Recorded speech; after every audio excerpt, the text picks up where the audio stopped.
nos Bibles, s'il vous plaît. Donc, c'est quelque chose qu'on avait déjà commencé les dimanches passés. Et nous continuons aujourd'hui, nous terminerons les dimanches prochains. Je croyais terminer ça aujourd'hui, mais ce n'est pas possible. Amen. Courir selon les règles. Car nous sommes appelés à courir selon les règles. Amen.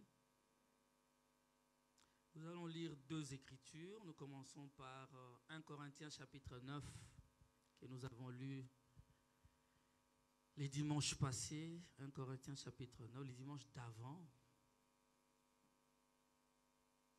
1 Corinthiens chapitre 9 à partir du verset 24 jusqu'au verset 26. La Bible dit: ne savez-vous pas que ceux qui courent dans les stades courent tous, mais qu'un seul remporte les prix? Courez de manière à les remporter. Tous ceux qui combattent s'imposent toute espèce d'abstinence et ils le font pour obtenir une couronne. Est-ce que vous êtes là? Mais nous faisons-le pour une couronne. Moi donc je cours non pas comme à l'aventure. On ne vient pas dans les choses de Dieu pour faire des aventures. Je frappe non pas comme battant l'air, mais je traite durement mon corps.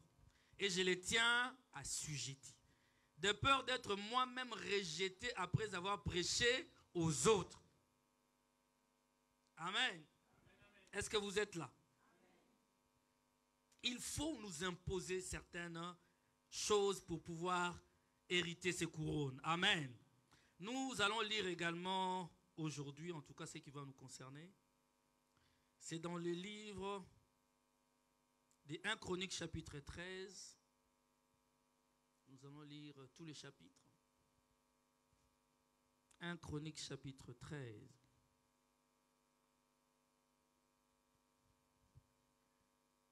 La Bible dit, nous avons trouvé, n'allez pas chercher 1 Chronique après Apocalypse. Alléluia. 1 Chronique chapitre 13. La Bible dit: David tint conseil avec les chefs de milliers et des centaines, avec tous les princes.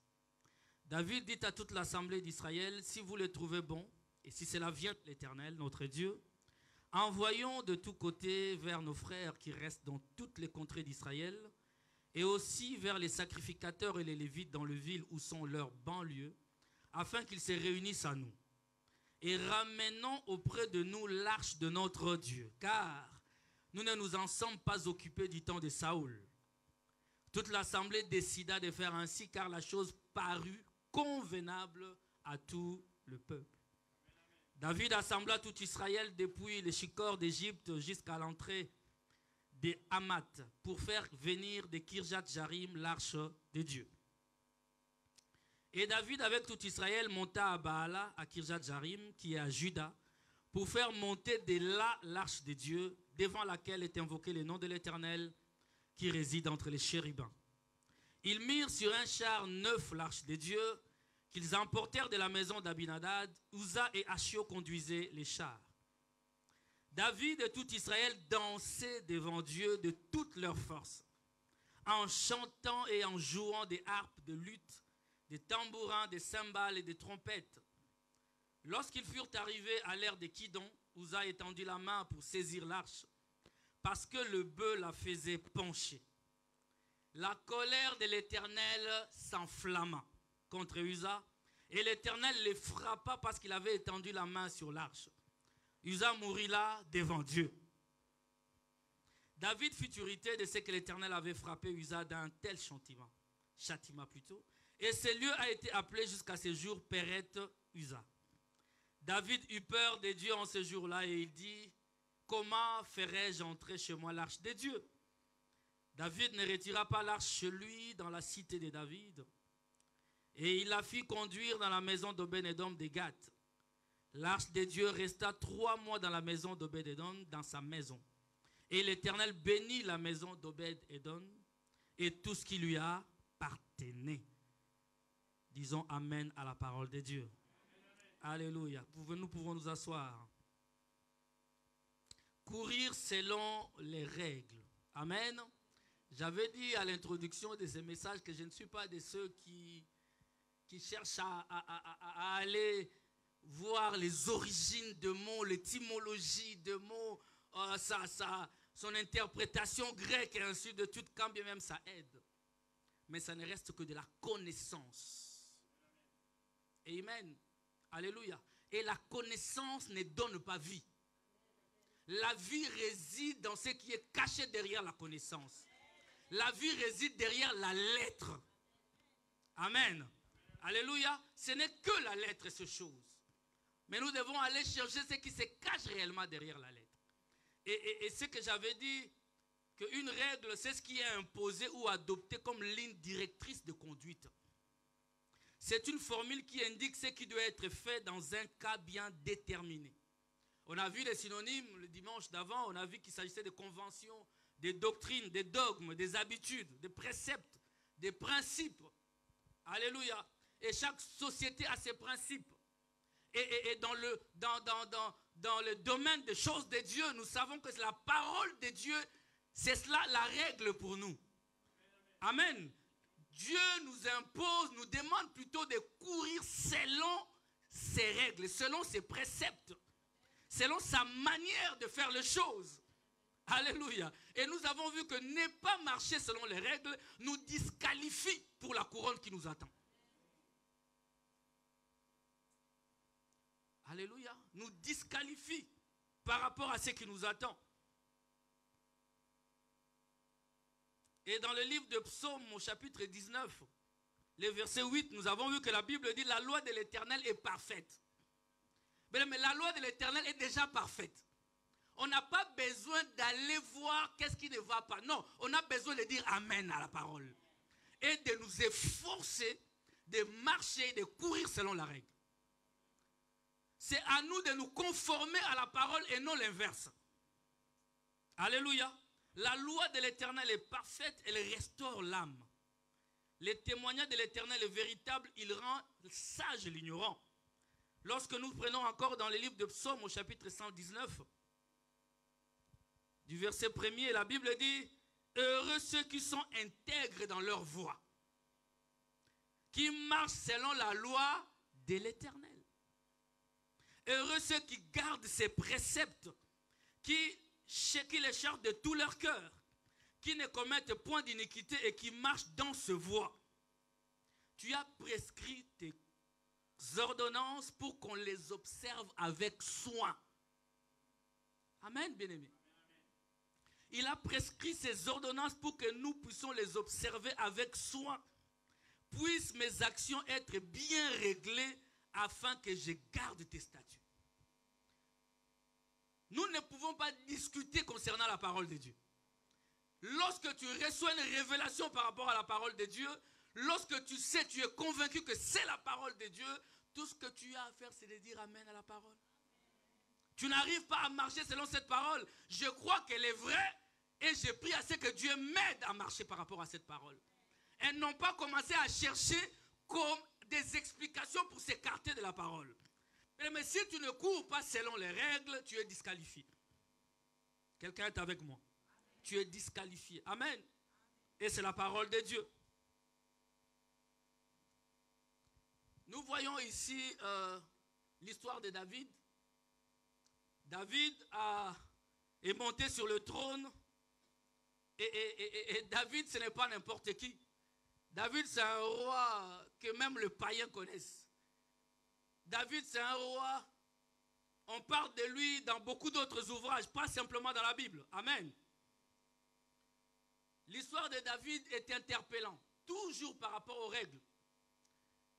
Ici, nous voyons que David, dans 1 Chronique chapitre 13, au premier verset, David va consulter ses collaborateurs par rapport à une décision, par rapport à quelque chose qu'il veut faire. David consulta les chefs de 1000, des centaines et les princes de ce peuple. J'ai toujours dit, je me dis, quel management de la part de David. Un management exemplaire de la part de David. Où sont encore ces chefs qui consultent leurs collaborateurs? Donnez-moi un amen bien. Où sont encore ces maris qui consultent leurs femmes pour prendre des décisions? Alléluia. Où sont encore ces serviteurs de Dieu qui consultent leurs collaborateurs pour s'orienter vers une direction bien précise? Bien aimé, lorsque tu es leader quelque part, apprends à écouter les autres, à écouter leurs points de vue. Ça se peut que tu ne vas pas les appliquer. Ça se peut que tu ne seras pas d'accord avec eux. Mais le fait de t'intéresser à ce qu'ils disent, c'est une marque de leadership que tu dois entreprendre désormais. Ça valorise tes collaborateurs. Le fait simplement de donner oreille. On m'a parlé du sort de quelqu'un qui est... C'est un homme qui est très très riche. Et c'est vraiment un entrepreneur, un businessman, c'est un Américain. Une fois, il était avec son ami était un pasteur. Et ils étaient en train de manger quelque part en attendant une autre personne qui devait venir pour une affaire. Et cette personne est venue pendant qu'ils parlaient, pendant qu'ils abordaient les sujets pour lesquels ils étaient réellement là. Cette personne ne cessait de regarder son téléphone, de répondre aux messages. Mais cet homme était gêné. Et lorsqu'il est parti, il dit à son ami pasteur, il dit, écoute, tu vois cet homme, il n'est pas sérieux. Il dit, je ne peux faire aucune affaire avec lui. Amen. Parce qu'il ne manifeste aucun intérêt ni respect vis-à-vis de moi. Même écouter quelqu'un, c'est une forme de respect. Apprenons à tendre l'oreille. Même, vous savez ce qu'on appelle le brainstorming. Quelqu'un peut, on peut se rencontrer là, on est en train de dire des choses. Il n'y a même dans l'homme le plus mauvais ou le plus bête de la terre, il peut te dire une phrase qui peut t'aider. Apprenons à ouvrir l'oreille et à écouter tout simplement. Qu'est-ce que tu perds quoi? Tu perds rien. Tu apprendras d'ailleurs. Alléluia. David a ouvert son oreille. Il est allé vers ses collaborateurs leur demandant comment trouvez-vous cela? Amen. Il dit si vous le trouvez bon et si la chose vient de l'Éternel. Amen. Moi, je crois que dans cette petite réunion de la ceinture de David, lorsque David dit, si vous le trouvez bon, et si la chose vient de l'Éternel, ramenons l'arche de l'Éternel en Israël, dans la cité de David, à Jérusalem. Je crois qu'il y a eu des Amen et des Alléluia. Moi, je me dis, je crois qu'ils ont commencé à jubiler. Ils ont commencé à dire, Alléluia. Au moins, on a un roi qui a compris les choses de Dieu. Ah, je ne sais pas si tu me comprends. Parce que la Bible dit au temps de Saoul, Saoul ne s'intéressait plus aux choses de Dieu. Et comme vous savez, Saoul n'était pas la volonté de Dieu, c'était la volonté du peuple. Et lorsque Saoul est venu, on a constaté que les choses de Dieu ont perdu leur valeur en Israël. Et lorsque David vint leur dire, ramenons l'arche, ils se sont dit, voilà au moins un roi qui nous ramène à la manière d'agir au temps du temps des prophètes. Lorsque nous avions Samuel, alléluia, lorsque nous avions Samuel comme porte-parole, nous savions que nous allions devant l'arche de l'Éternel. Et humains bien-aimés, apprenons à respecter ce type de personnes. Si vous les trouvez bons et si la chose vient de l'Éternel.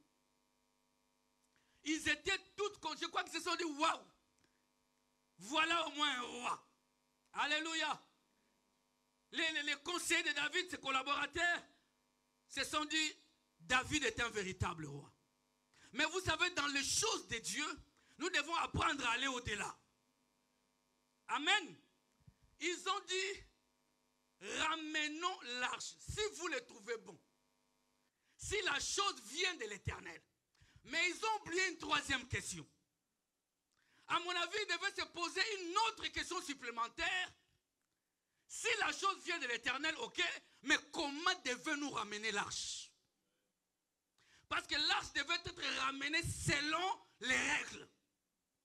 Est-ce que quelqu'un est avec moi? Ne ramenons pas l'arche comme nous voulons. De notre manière de faire les choses. Mais je veux dire à quelqu'un, ta manière de faire des choses ne t'amènera qu'à l'échec. Apprends à regarder que dit Dieu par rapport à tout ce que tu veux entreprendre. Tu veux te marier, pose-toi la question. Comment Dieu demande à ce que les choses se passent? Ah, votre regard me fait plaisir. Ah, ça prouve que vous me suivez. Pose-toi la question réellement. Je veux me marier. Mais c'est quoi la procédure de Dieu dans la chose? Dois-je courir? Comment dois-je courir pour que mon mariage soit un succès? D'ailleurs, comment dois-je rencontrer mon mari en question? Les jeunes d'aujourd'hui, vous voulez des rencontres selon vous. Mais moi, quand je vais dans la Bible, beaucoup de mariages dans la Bible, il y avait toujours un intermédiaire. Nous allons nous rencontrer nous-mêmes. Vous-même, vous connaissez. Amen. La sœur que toi tu veux épouser, moi je la connais très bien. Mais toi tu viens à peine de la voir. Mais je peux t'épargner beaucoup de choses. Tu peux t'imaginer combien je peux t'épargner des dégâts.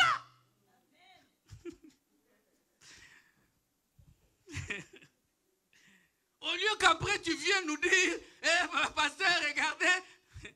Comme je vous ai toujours dit, je répéterai ça jusqu'à ce que le Seigneur revienne. C'est ton fardeau. Je te dirai, prions. Hein? Tu sais, ça tue. Hein? Quand tu attends que le pasteur te dise, bon, tu vois, le pasteur te dit, prions. Gênons. Je vais te faire gêner comme jamais. Gênons, mon frère. Amen. La question, c'est comment devons-nous faire la chose? Se marier, c'est bien. C'est la volonté de Dieu. Mais comment le faire? Ramener l'arche ici en Israël, plutôt à Jérusalem, dans la cité de David. Mais c'est une bonne chose. Mais comment devons-nous le faire? C'est le comment, c'est ça la règle. La procédure, les protocoles de Dieu. Quel protocole dois-je suivre? Quel protocole? Amen. Quel protocole? Il faut des fois poser la question à Rebecca. Le protocole pour le mariage. Rebecca. Amen. Le protocole. Est-ce que vous êtes avec moi? Ils ne se sont pas posé cette question. Tout ce que nous faisons doit avoir comme fondement les Écritures saintes. Mais David se précipita simplement par rapport à son staff. Il s'est dit, mon staff m'a approuvé. Alléluia. Ma femme m'a approuvé. Mais pire, comme les Congolais disent, pire. Pas pur, mais pire.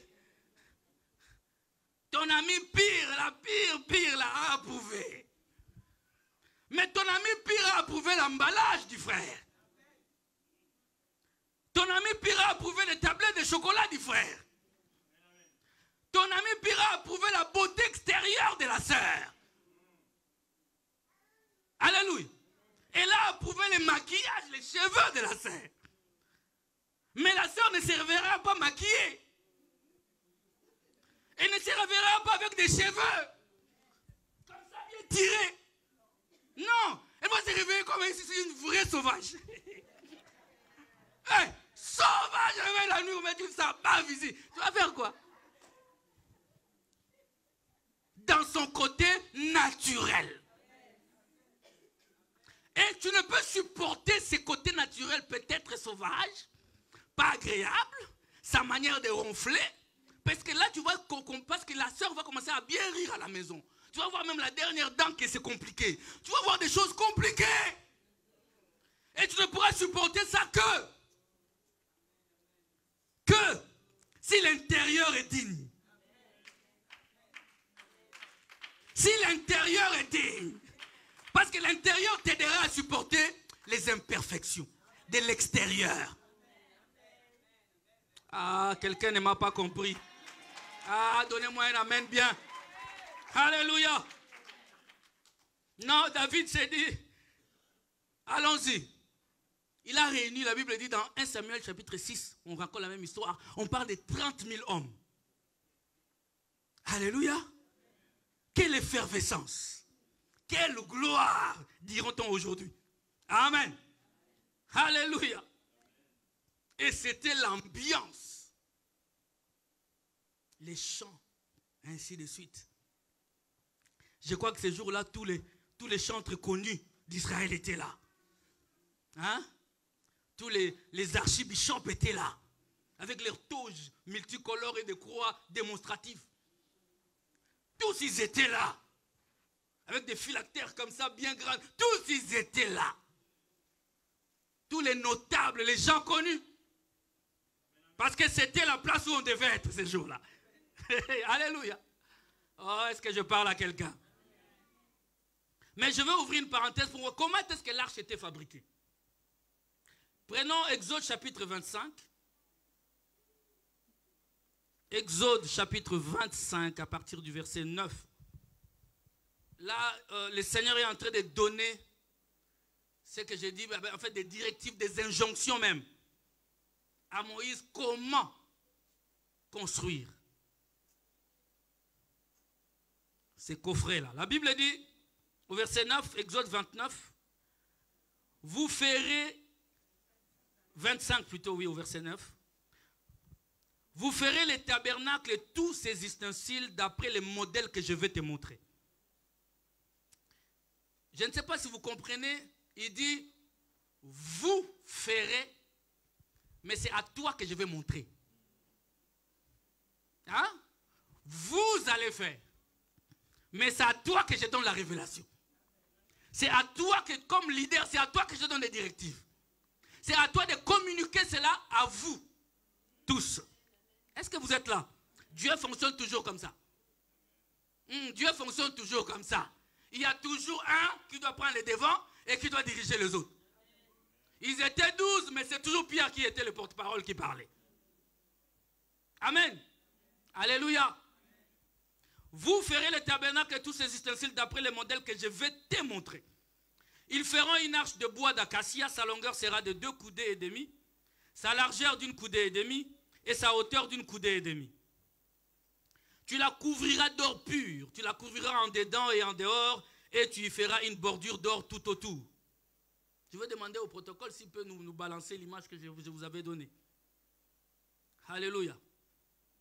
Le verset 12. Tu fondras pour elle 4 anneaux d'or et tu le mettras à ses 4 coins, 2 anneaux d'un côté et 2 anneaux d'un côté et 2 anneaux de l'autre côté. Tu feras des barres de bois d'acacia et tu les couvriras d'or. Tu passeras les barres dans les anneaux sur le côté de l'arche pour qu'elles servent à porter l'arche. Les barres resteront dans les anneaux de l'arche et n'en seront point retirées. Alléluia. Amen. J'ai précisé cette image pour que nous voyions à peu près. On parle des barres. Vous allez comprendre que la personne qui devait porter l'arche, tout ce qu'il avait à faire, c'est juste toucher les barres. On va le lire. Il ne devait même pas toucher le coffre, non, les barres. Les barres avaient comme but que toi qui viens porter, tu ne puisses pas te frotter à l'arche. Dis avec moi, Dieu est intelligent. Il est même dans les détails, notre Dieu. Il est comme ces hommes.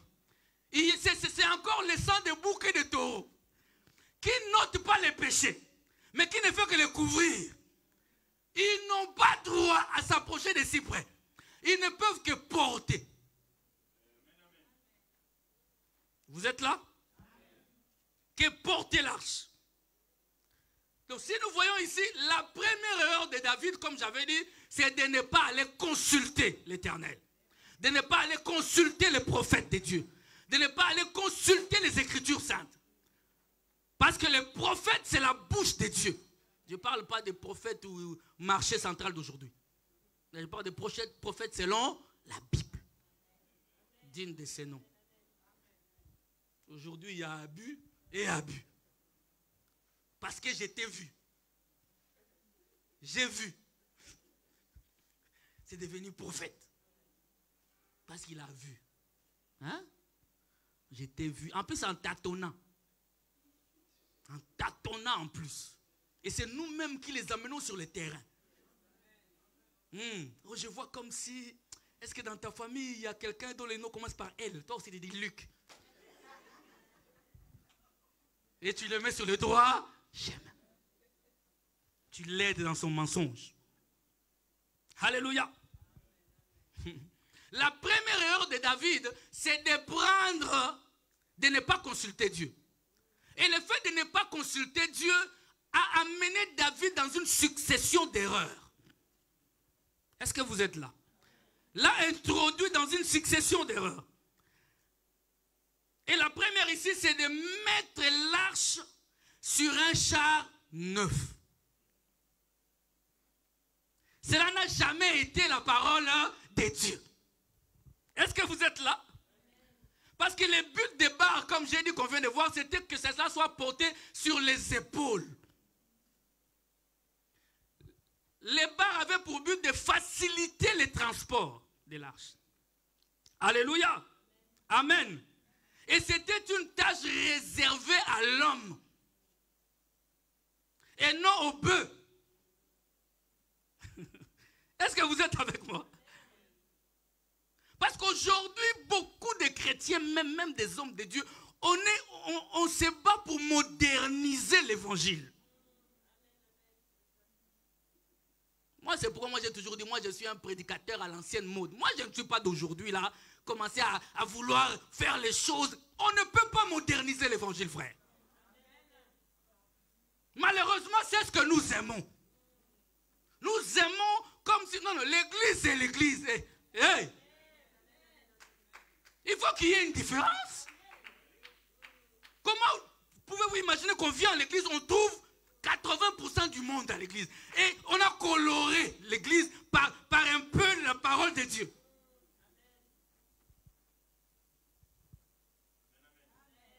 Nous voulons faire comme tel, moderniser l'évangile.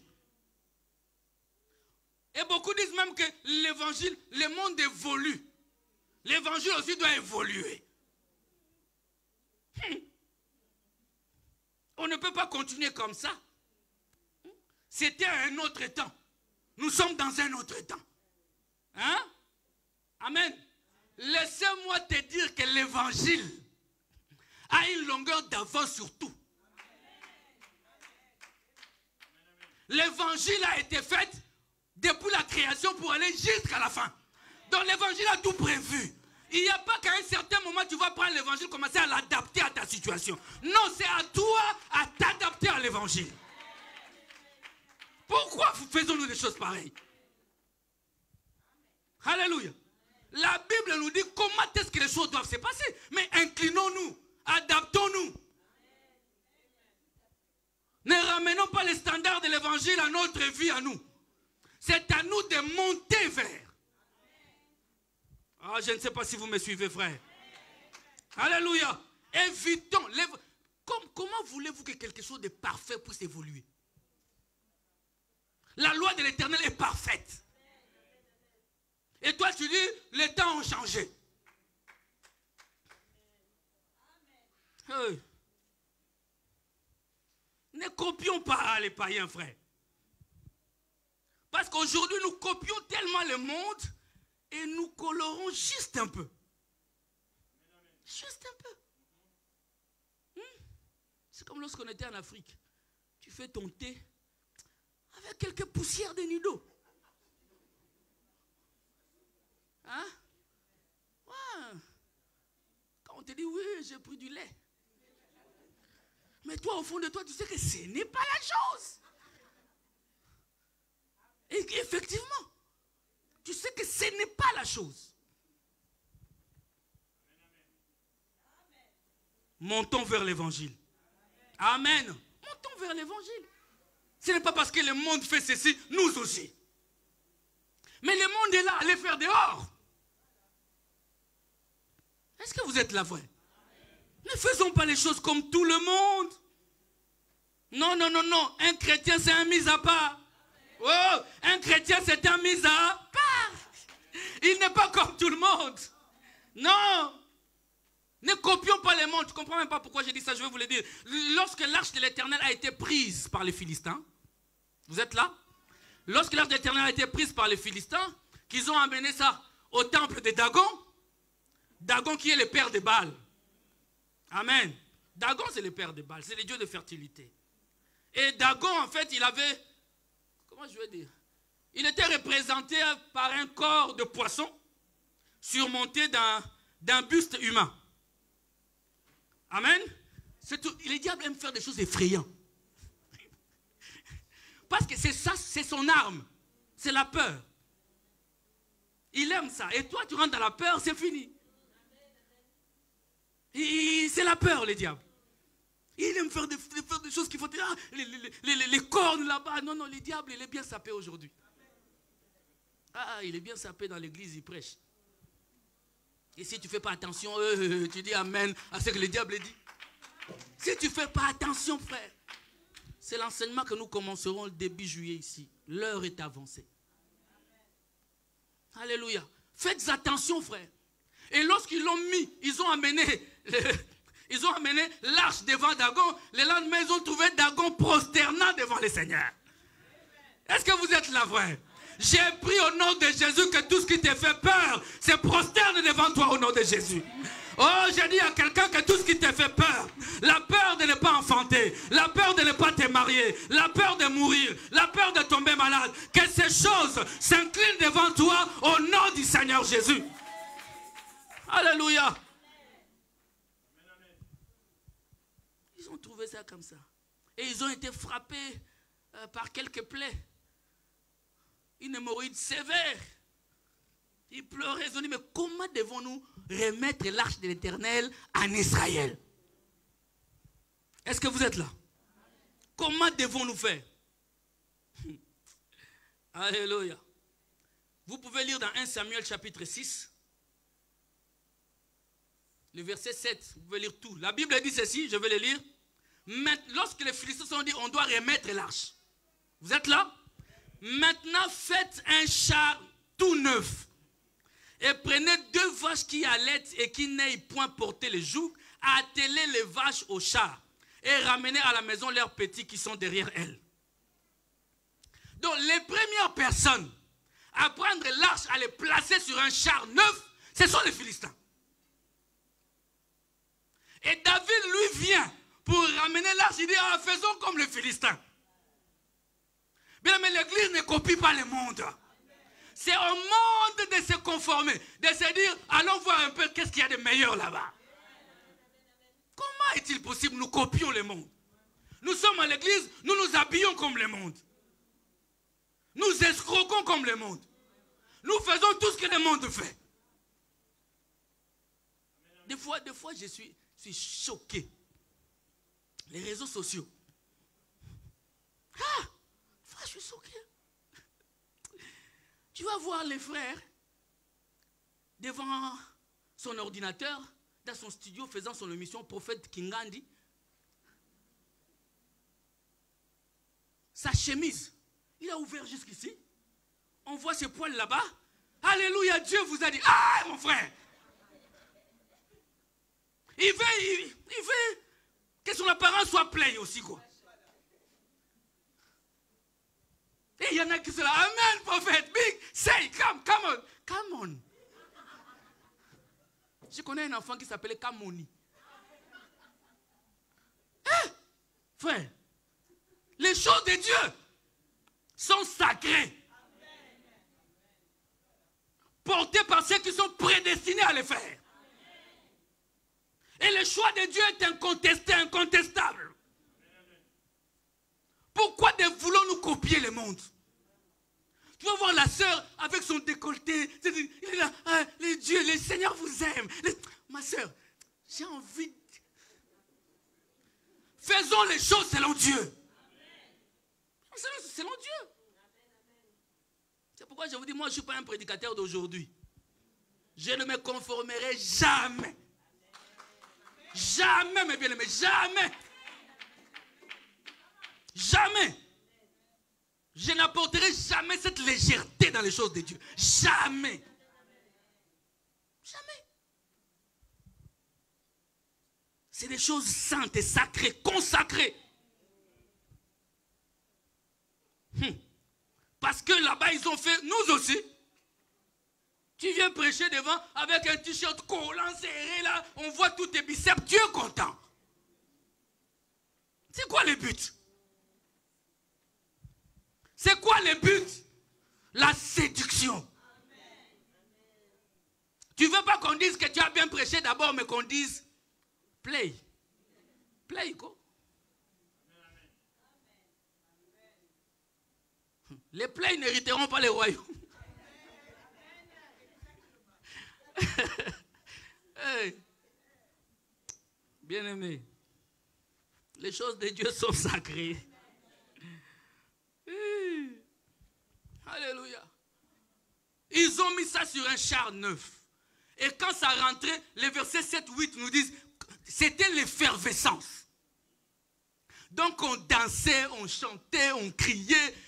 On pouvait regarder aujourd'hui, il y avait 5000 vues. En live, les gens étaient en train de... Donc c'était un événement. Et les gens étaient dans la joie. Les gens n'aiment plus des églises où on se retrouve, on prie, on rentre chez nous en paix. Non, non, non, non, non, non. Non. Vous croyez que Dieu est dans les m'as-tu vu? Si vraiment Dieu était dans les m'as-tu vu, il allait naître à Bethléem là-bas. Ça allait dans les temples à Jérusalem. Pour que tout le monde voie que le roi est né. Oh my God. Woo! Ça dansait, ça criait. Les gens disaient quelle gloire. Alléluia. On pouvait dire les cabots de Dieu est descendu. Là, on devait chercher tous les noms, les origines, les explications. Toutes les confessions religieuses, tout le monde était là disant gloire à Dieu. Amen. J'aime quelqu'un qui a dit tu peux servir Dieu, mais en dehors de sa volonté. Tu peux me mettre là, alléluia, tu danses, tu chantes pour Dieu. Lui n'est pas là. Il était en total désaccord avec ce que l'homme selon le cœur de Dieu faisait. Je ne sais pas si vous comprenez ça. Dieu était en total désaccord. Il dansait, il louait un Dieu qui n'était pas d'accord avec eux. Il poussait des cris de joie, il dansait, il célébrait un Dieu qui était en colère contre eux. Mais eux croyant servir Dieu. Alléluia. Mais qu'est-ce qui a fait cela? C'est le fait de faire des choses en dehors des règles. Courons selon les règles. C'est comme ça que nous serons couronnés. Est-ce que quelqu'un est avec moi? L'erreur était là. Ce n'est pas parce que les choses paraissent justes aux yeux de ton staff qu'elle est dans la volonté de Dieu. Est-ce que tu es d'accord avec moi? Écoute, ton staff ne remplacera jamais Dieu. Tes amis et familles non plus. La vie de ta copine ne remplacera en aucun cas la parole de Dieu. Avant même de consulter tes proches, consulte Dieu. Fais les choses avec Dieu d'abord. J'aimerais te dire, ce n'est pas parce que le monde t'acclame que le ciel t'acclame. Ce n'est pas parce que la famille t'approuve que Dieu t'approuve. Alléluia. Ce n'est pas parce que la chose a été approuvée par le Parlement belge que le Parlement du ciel a approuvé.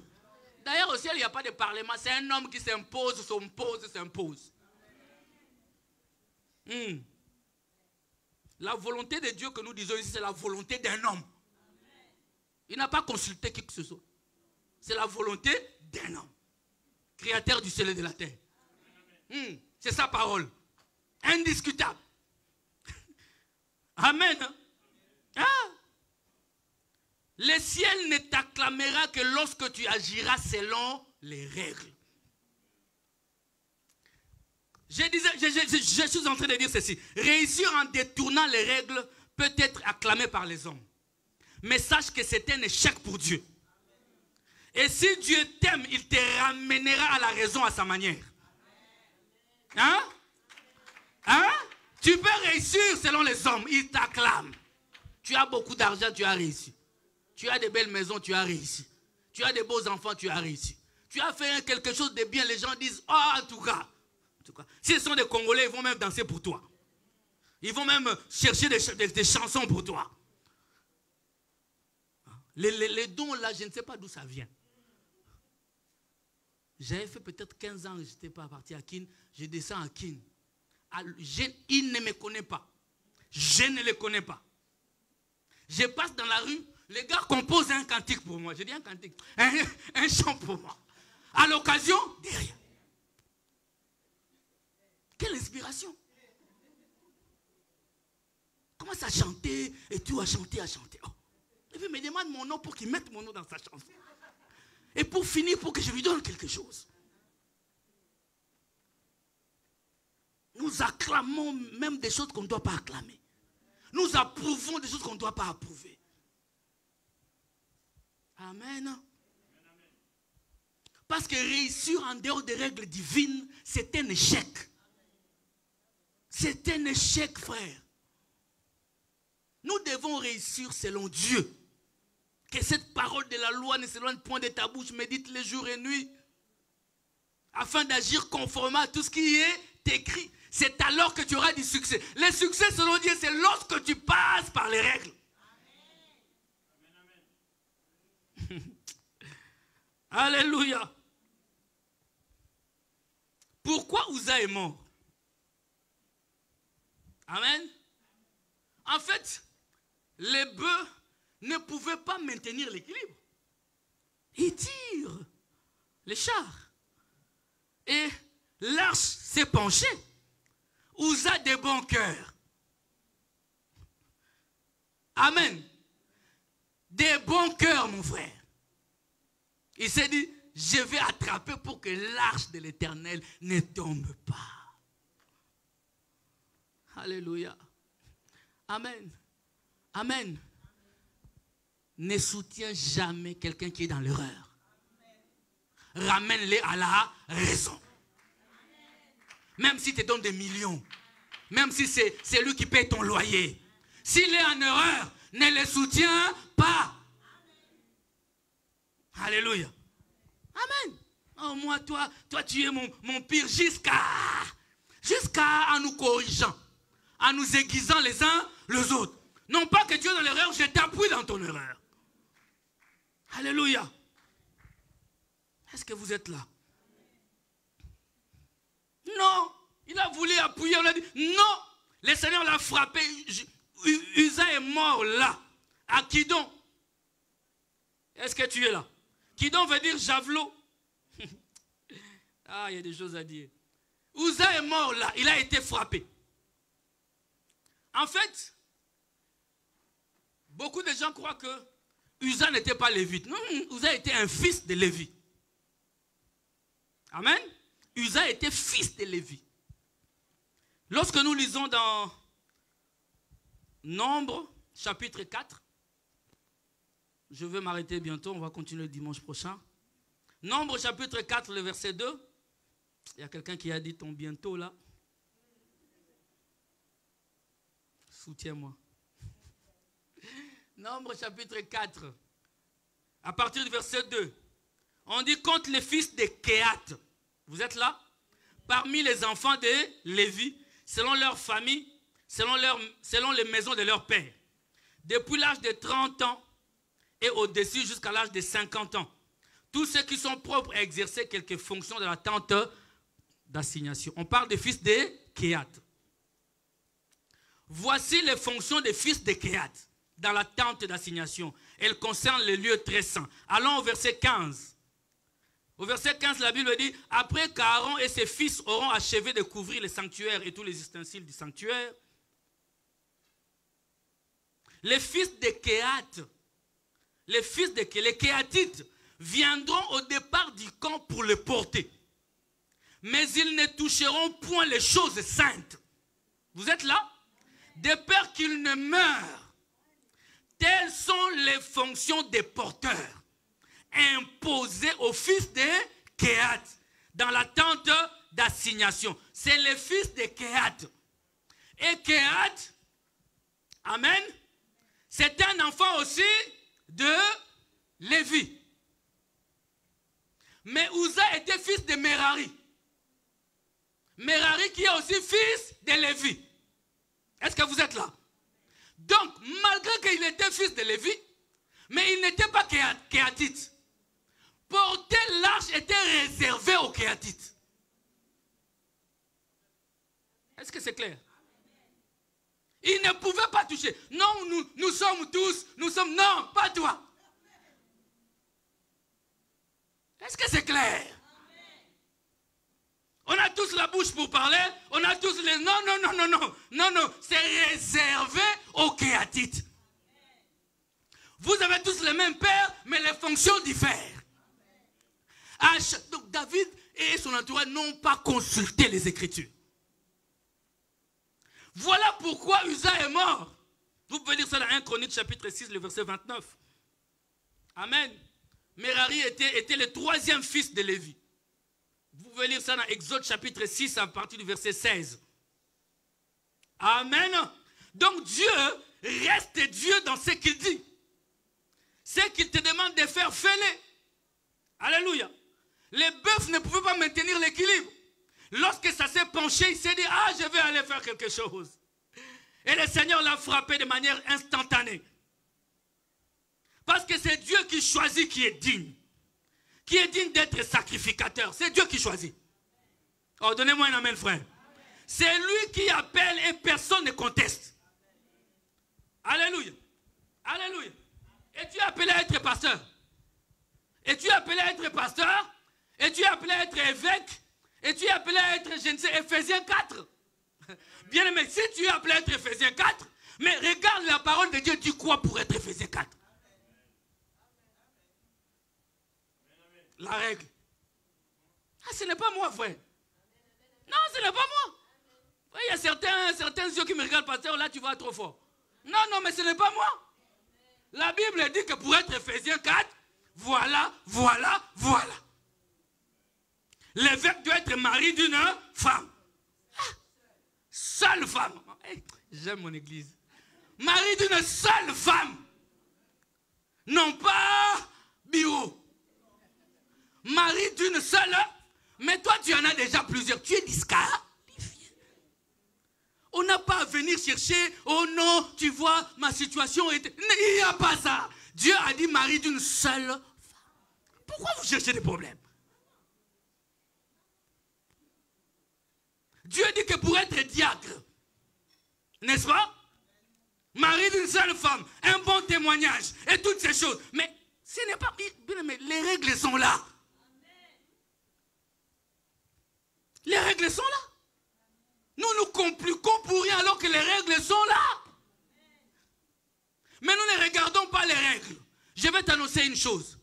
Toute expérience qui n'a pas comme base la parole de Dieu, ça n'est même pas édifiant. Va avec ton expérience ailleurs. Une expérience donc qui n'a pas de fondement dans la Bible. Ce n'est pas une bonne expérience.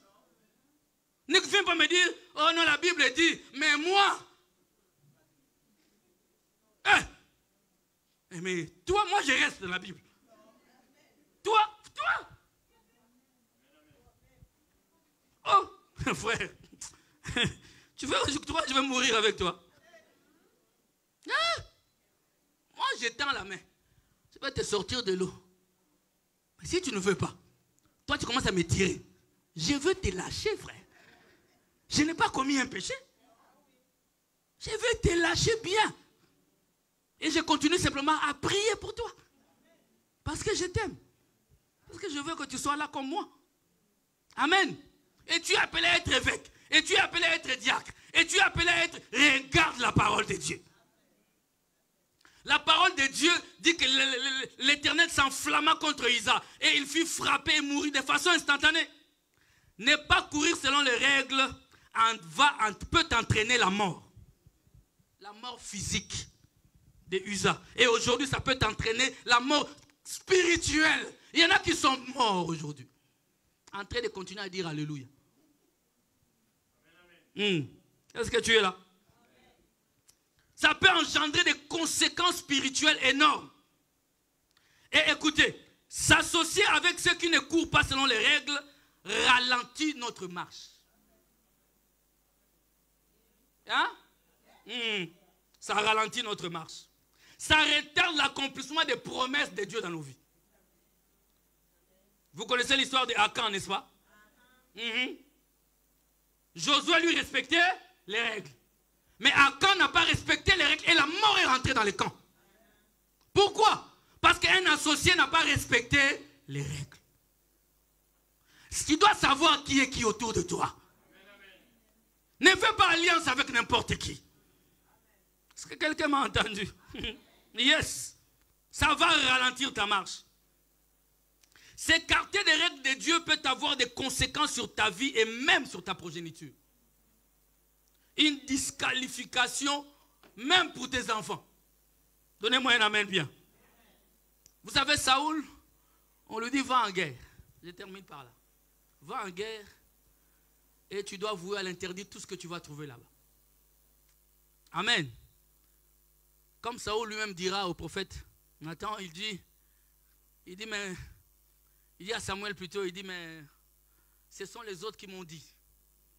Ils m'ont dit de prendre des animaux bien gras pour des actions de grâce, pour offrir à l'Éternel. Amen. C'est là que la phrase que nous connaissons, l'obéissance vaut mieux que les sacrifices. Amen. Et on dira au roi Saoul, on lui dit, parce que tu as rejeté la parole. Donc, moi aussi, j'étais rejeté. Parce qu'il n'a pas accepté, il n'a pas couru selon les règles. Amen. Et toute sa descendance a été bannie. Plus, c'était une famille royale. Mais à cause de cette erreur, c'était fini. Amen. C'était fini. Akan de la même manière. Akan n'a pas couru selon les règles. Et lorsqu'on a tué Akan, l'Ancien Testament, le pauvre Akan a avoué. Et j'aime les aveux d'Akan, c'était dans les détails. Mais Josué lui dira, parce que tu as fait ça. Akan est mort, sa femme le même jour, ses enfants, tous le même jour. Bien aimé, je vais supplier quelqu'un ce matin, dans ses cultes, à marcher selon les règles. Cours selon la parole de Dieu. Cours. Alléluia. Ne sois pas dans un ring de boxe en train de combattre comme si tu fais le catch. On ne donne pas de coups de tête dans un combat de boxe. Tu es disqualifié. Respecte les. Dis à quelqu'un, respecte les règles. Est-ce qu'on peut acclamer le Seigneur notre Dieu? Acclame le Seigneur et lèvons-nous dans sa présence.